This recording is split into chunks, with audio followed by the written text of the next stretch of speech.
안녕하세요. 얼마 전 파혼한 20대 여자입니다.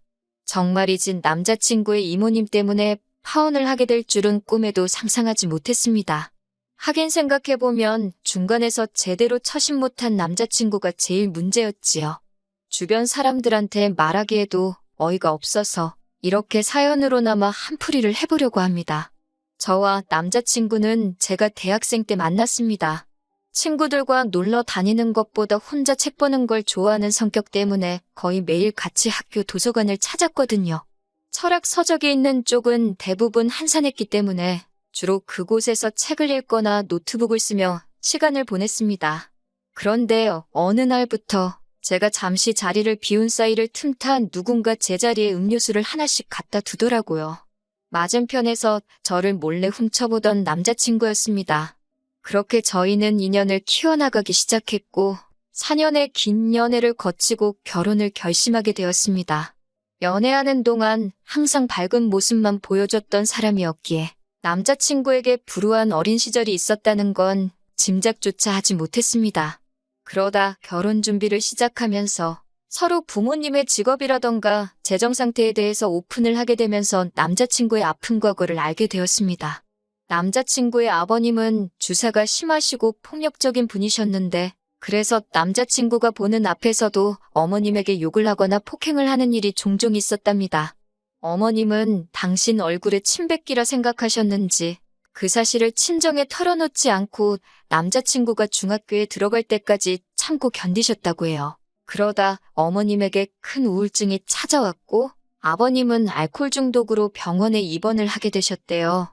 결국 두 분은 이혼을 했지만 어머님 혼자서 남자친구를 돌볼 수가 없는 상황이었기에 남자친구는 어머님의 언니인 이모님에게 신세를 지게 되었다 했습니다. 그곳에서 6년을 보내고 대학에 입학하면서 이모님의 집에서 나와 어머님과 다시 같이 살게 되었다고 하더군요.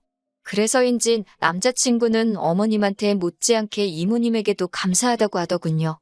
취업한 이후로는 30만 원씩 두 분께 용돈도 드리고 있었다면서 결혼 후에도 계속 드리고 싶다고 했습니다.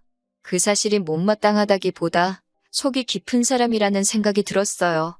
속사정까지 알게 된 마당이고 저도 결혼 후에 저희 부모님에게 다달이 생활비를 보내고 싶었던 사람이기에 그걸 된다 안 된다 소리를 하기도 뭐하더라고요. 저도 남자친구도 각자 부모님께 알아서 효도를 할 계획이니 아무런 문제가 없다고 생각했지만 제 주변 사람들은 두 어른께 생활비를 보낸다는 사실보다도 결혼 후에 시어머니 2명 모시게 되는 거 아니냐고 걱정을 해왔습니다. 설마 진짜 그럴까 싶었는데 양가 상견례가 있던 날 그럴 수도 있겠다는 생각을 갖게 되었어요. 상견례 장소로 유명하다는 한정식 집에서 만남을 가졌는데 정말 남자친구는 그 자리에 이모님을 대동해서 나왔으니까요.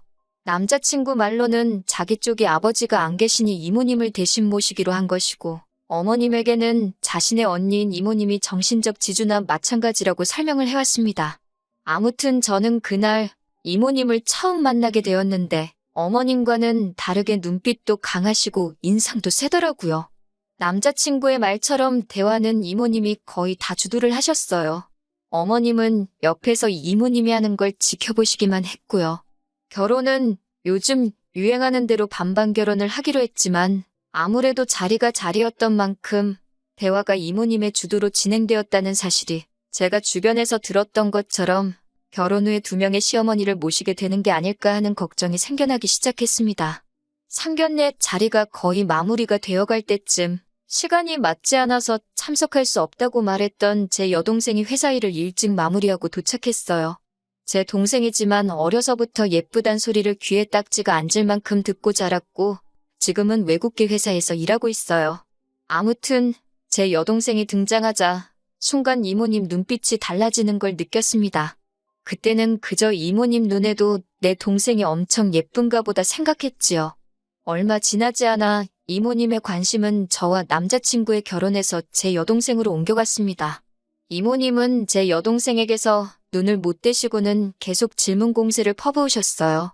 학교는 어딜 나왔는지, 돈은 얼마를 버는지, 남자친구는 있는지와 같은 사적인 질문들을 말이지요.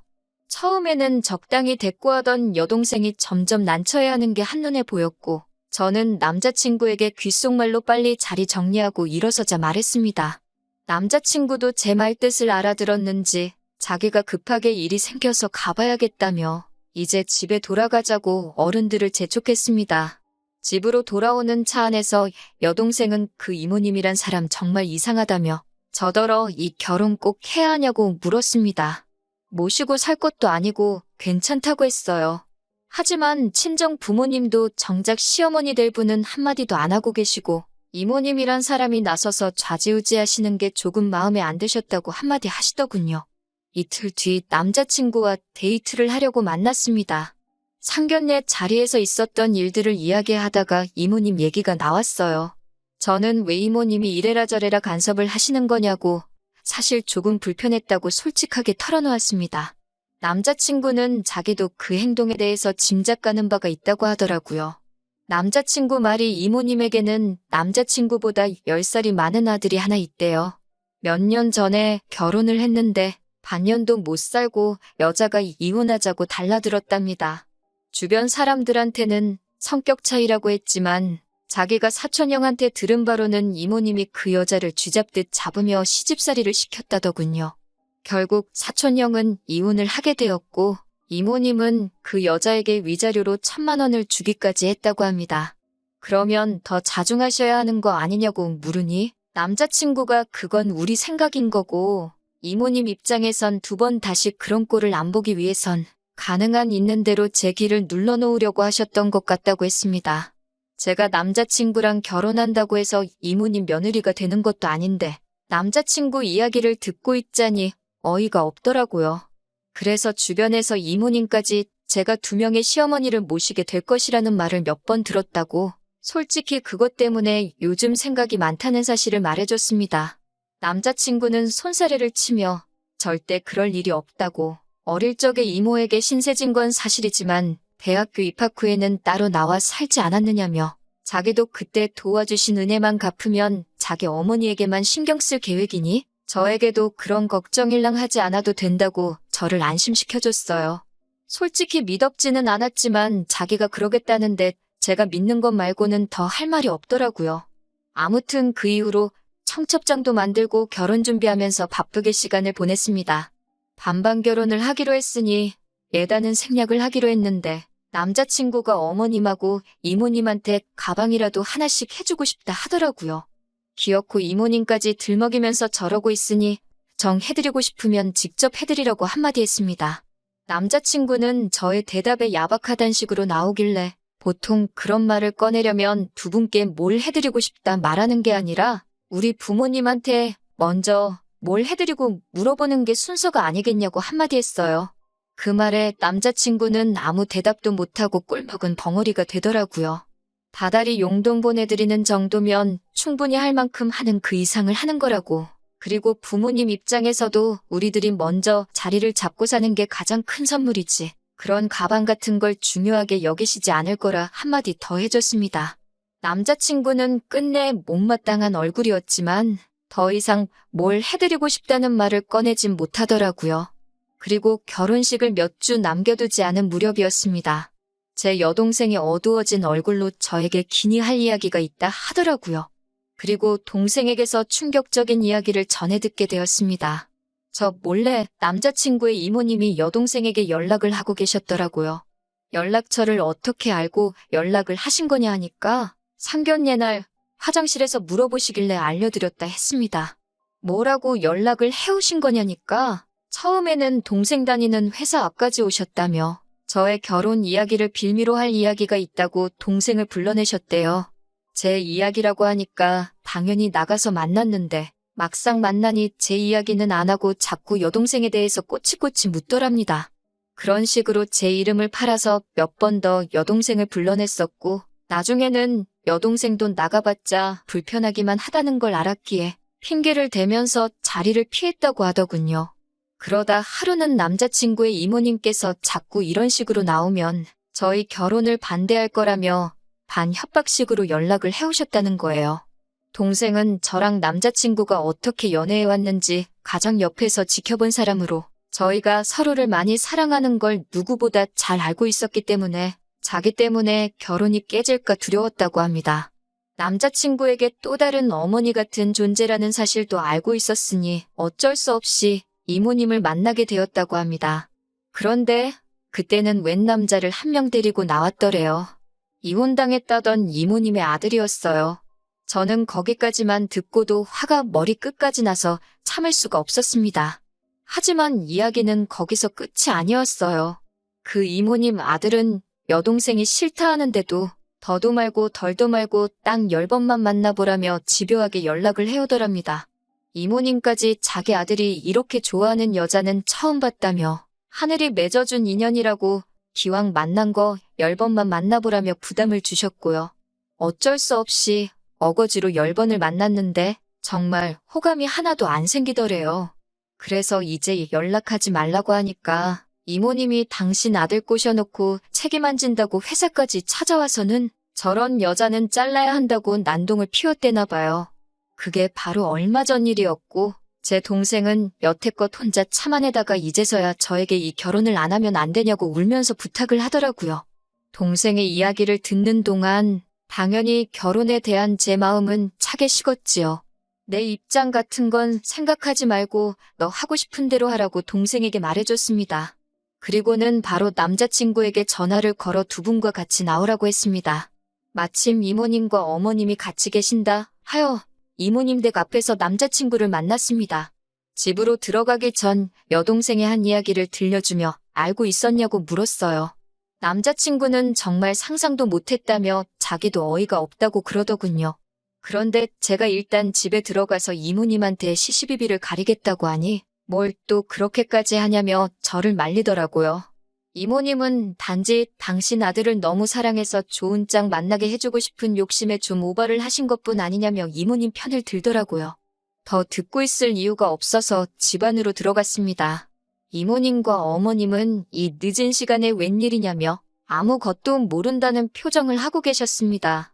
제가 왜 나이 먹은 아드님을 제 여동생한테 갖다 붙이냐며 누울 자리 보고 다리를 뻗으셔야 하는 거 아니냐고 따졌습니다. 그러자 이모님은 자기 아들이 어때서 그러냐며 저더러 웃긴다고 그러시더군요. 제 동생이 싫다고 했다는데도 왜 고집을 피우시냐고 그러니 여자는 원래 좋아도 싫다고 한다는 거예요. 저 같은 사람이나 싫으면 싫다 좋으면 좋다 따박따박 어른 앞에서 할 말 못할 말 못 가리고 한다나요. 그 와중에 남자친구는 어차피 여동생도 언젠가는 결혼할 거 아니냐고 그러면 아예 모르는 집으로 시집가는 것보다 친언니가 있는 집으로 시집가는 게 좋지 않겠냐고 하더라고요. 남자친구는 지가 뭐라고 짓거리는지 아는지 엄청 뿌듯한 표정을 하고 있었습니다. 이모한테 은혜를 입었을 뿐 절대 엮이는 일 없을 거라고 말하던 게 다 저를 안심시키기 위한 거짓부렁이었다는 걸 알게 되었어요. 개족보는 니네 집에서나 만들고 우리는 건들지 말라고 나지막히 한마디 하니까 남자친구가 흠칫하더라고요.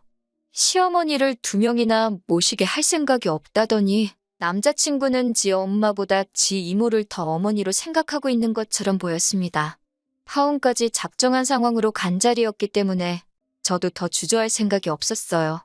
세 사람이 모여있다고 주눅들 이유도 없었기 때문에 저쪽에 앉아있는 2명의 시어머니에게 아들들 간수 좀 잘 하라고 그리고 나중에 어떤 정신 빠진 여자가 똥인지 된장인지 분간 못하고 시집오려 하거든. 쓸데없는 생각하지 말고 그 여자가 부처님이다 생각하고 받들어 모시고 살라 한마디 해줬습니다.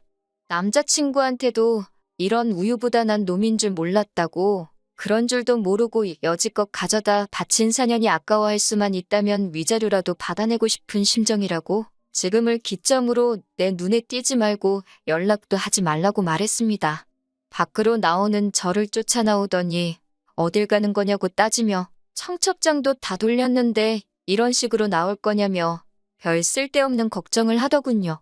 그깟 청첩장이 문제냐고 남들이 너한테 왜 파혼했냐고 묻거든. 또 하나의 어머니라는 니네 이모가 내 동생한테 뭘 했는지 설명해주면 충분히 이해해줄 거라 쏘아붙이고 저를 붙잡고 늘어지는 남자친구 팔을 뿌리치고 집으로 돌아왔습니다.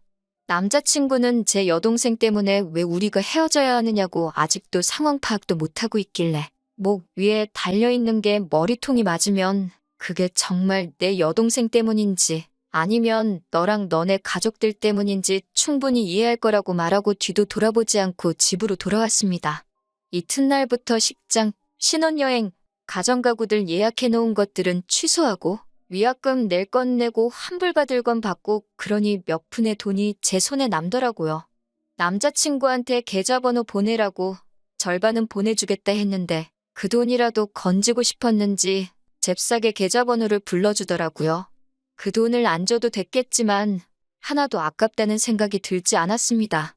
왜냐하면 며칠 뒤에 남자친구의 이모를 명예훼손으로 고소하고 그 이후에도 정신 못 차리고 제 여동생에게 연락하던 그 자식을 스토킹으로 신고했거든요. 회사까지 찾아와서 난동을 부려준 탓에 절차가 아주 수월했습니다. 고소했다는 사실을 전하니 뭐 믿는 구석이 있는지 마음대로 하라고 빈정거리더라고요. 하지만 그런 허세도 잠시 며칠 뒤에 합의 좀 해달라고 연락이 왔어요. 그렇게 센 척을 하더니 나중 가서는 합의금을 조금만 깎아줄 수 있냐며 비굴하게 나오더라고요. 정신적 피해 보상까지 요구하겠다. 으름장을 놓으며 한 푼도 깎아주지 않고 고스란히 합의금을 받아냈습니다. 정신 못 차리고 여동생에게 연락하던 한심한 사촌형도 사과를 해왔지만 결국 접근금지 명령 처분을 받게 되었고요. 그 이후로는 솔직히 신경 쓰지 않고 살고 있습니다. 여동생도 지금은 많이 안정을 되찾았고 좋은 남자친구도 생겼더라고요. 그 모자한테 시달린 걸 옆에서 지켜본 동료가 자기가 지켜주고 싶다며 고백을 해왔다나요. 그리고 저는 당분간은 누굴 만나고 싶은 생각이 없습니다. 연애하느라 가지지 못했던 혼자만의 시간을 즐기면서 지내보려고요.